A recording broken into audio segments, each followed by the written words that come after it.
जय श्री राम। फिर से आप लोग के सामने एक बहुत अच्छी वीडियो लेकर प्रस्तुत हुआ हूँ। आज हम बात करेंगे कर्म के पर। कहते हैं कर्म की गति बड़ी गहन है। बात सही है। हम जैसा करते हैं वैसा भरते हैं। एक बहुत बड़े प्रोफेसर थे, वो बाद में ब्रह्मज्ञानी हुए, संत हुए। प्रोफेसर रामतीर्थ। वो ये कहते थे, कलयुग नहीं करजुग है ये, दिन को दे और रात ले। इसको कलजुग मत समझना, इसको करजुग समझना। जैसा करोगे वैसा करोगे।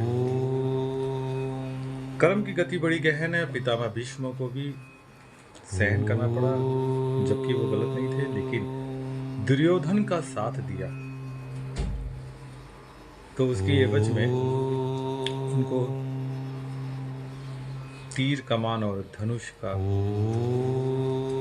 सामना करना पड़ा और अर्जुन के हाथों उनका वध भी हुआ।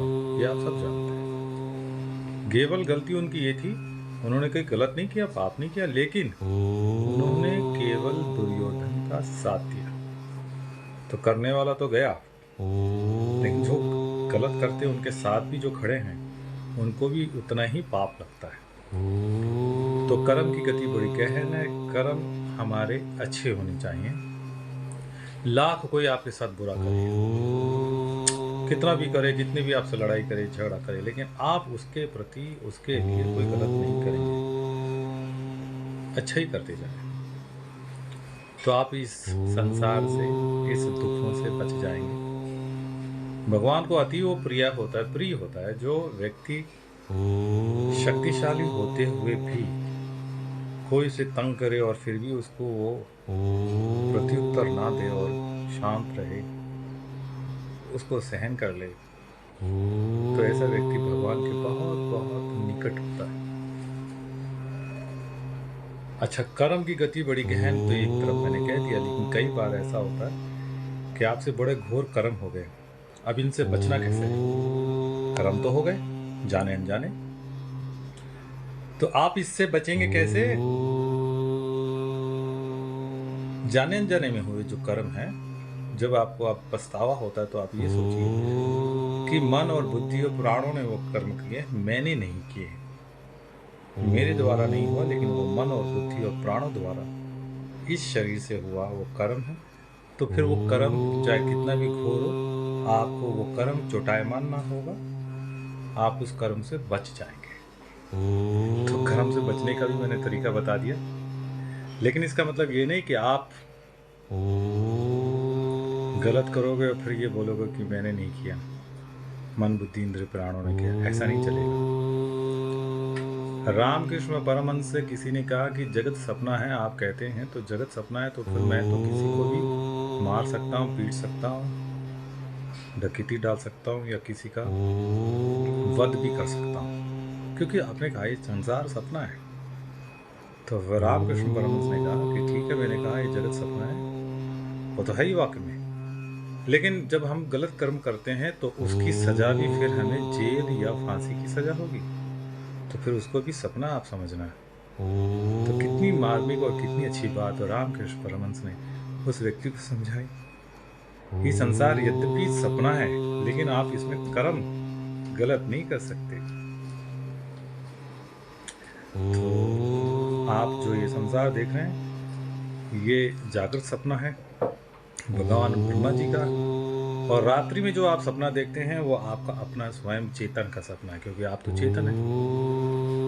तो ये दो सपने हैं, और लेकिन दोनों ही सपने हैं, हकीकत नहीं है। जैसे रात्रि के सपने में आपने सब कुछ देखा लेकिन जगे तो कुछ नहीं, इसी प्रकार ये जागृत का सपना है, जब जगोगे तो ये शरीर मन बुद्धियाँ एक केवल कठपुतली मात्र रह जाएगी, आप इसके साक्षी और चेतन हो जाओगे। तो साक्षी और चेतन में आने का अभ्यास करें, खूब खूब अभ्यास करें, रोज सुबह शाम मेडिटेशन करें और ज्ञानी हो जाएं, तो शरीर के कष्ट, शरीर के दुख और लोगों के दुख आपको चुटायमान नहीं होगा, आप निर्देव नारायण जैसे रहोगे। वशिष्ठ जी कहते हैं, हे राम जी, जिन्हें आत्मज्ञान नहीं हुआ वो तो बिना आग के जल रहे हैं, आग नहीं है फिर भी जल रहे हैं। तो कृपा करके अब अपने ऊपर आप कृपा करें। अभी तो हम लोगों पे दया खाते थे, कृपा करते थे, अब हम अपने ऊपर दया करें, कृपा करें और आत्मज्ञान को उपलब्ध हो जाए।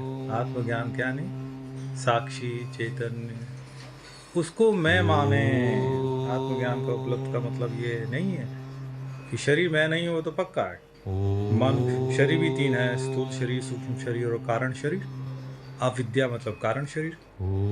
सूक्ष्म शरीर यानी पांच कर्मेंद्रियां, पांच ज्ञानेंद्रिय, मन बुद्धि और चित्त अहंकार, ये पांच जो तत्व हैं ये सूक्ष्म शरीर है। और स्थूल शरीर जो दिख रहा है, ये तीनों शरीर है। ये तीनों शरीर मैं नहीं हूँ, मैं केवल इनको जानने वाला शुद्ध बुद्ध चेतन आत्मा हूँ।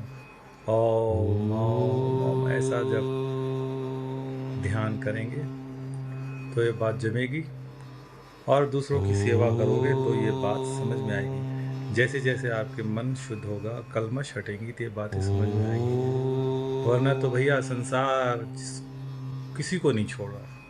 जो इसकी सेवा कर रहा है, जो कहता है कि मैं बहुत बढ़िया ढंग से रहता हूँ, खाता पीता हूँ, पैर बढ़िया, उसको भी संसार धीरे धीरे खा जा रहा है। और मरने के बाद उसके अंदर आसक्ति, और वो फिर दोबारा जन्म लेता है, फिर तिबारा, फिर जन्म लेता है, मरता है, जन्म लेता है, मरता है। ये जन्म मरण चलता ही रहेगा, अंत नहीं होता। अंत केवल ज्ञान से होगा। ज्ञान का कोई लोक नहीं है और अज्ञान के सारे लोग हैं। ये बातें अभी थोड़ी समझ में मुश्किल आती होगी, लेकिन धीरे धीरे मेरे वीडियो देखते जाएं, वीडियोस, और समझते जाएं, दूसरों की सेवा